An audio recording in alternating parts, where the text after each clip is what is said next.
নমস্কার। আজ সোমবার, মানে আজ আমার কণ্ঠে সামবেদ পাঠ। সামবেদ সংহিতার ইন্দ্রকাণ্ড ইন্দ্রস্তুতির দ্বিতীয় অধ্যায়ের চতুর্থ খণ্ডের 10টি মন্ত্রের বাংলা অনুবাদ পাঠ করব। 145। জল বর্ষণের দ্বারা অন্নদাতা ইন্দ্র নিপুণ যজ্ঞকারীর জপ মিশ্রিত সোমরস তৃপ্তির সঙ্গে পান করেন। 146। হে বহুজনের আশ্রয়দাতা ইন্দ্র, গোবৎসের প্রতি ধেনুগণ যেমন গমন করে, সেরূপ আমাদের এই স্তুতি সকল তোমা অভিমুখে গমন করে। 147। সূর্যমণ্ডল হতে স্নিগ্ধ রশ্মি যে চন্দ্রমণ্ডলে প্রবিষ্ট হয় তা ইন্দ্র জানেন। 148।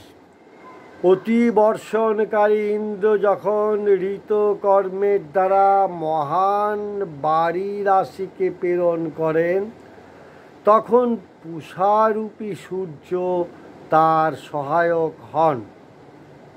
149। বহু ধনের স্রষ্টা, যশ ও অন্নের নির্মাতা মাতৃরূপী ইন্দ্র মরুত বায়ুদের সোম পান করাচ্ছেন, তার গমন পথে রশ্মিসমূহকে যুক্ত করছেন। 150। হে আনন্দের দেবতা, তোমার রশ্মিরূপ অশ্বের সহায়তায় আমাদের এই সোমযাগে এসো, আমাদের এই সোমযাগে এসো। 151। যজ্ঞের বৃদ্ধি কামনা করে যজ্ঞকামী হোতাগণ ইন্দ্রের উদ্দেশ্যে আহুতি উৎসর্গ করলেন। যজ্ঞান্তে অবগাহন স্নানের জন্য গমন করলেন। 152। আমি যজ্ঞের দ্বারা সত্য অন্যের অনুগ্রহ লাভ করেছি, আমি সূর্যের মতো প্রকাশিত। 153। সোমমত্ত ইন্দ্রে হোক আমাদের জন্য প্রচুর অন্ন ও জল, যে অন্ন জলে অন্নবার হয়ে আমরা হৃষ্ট হব। 154।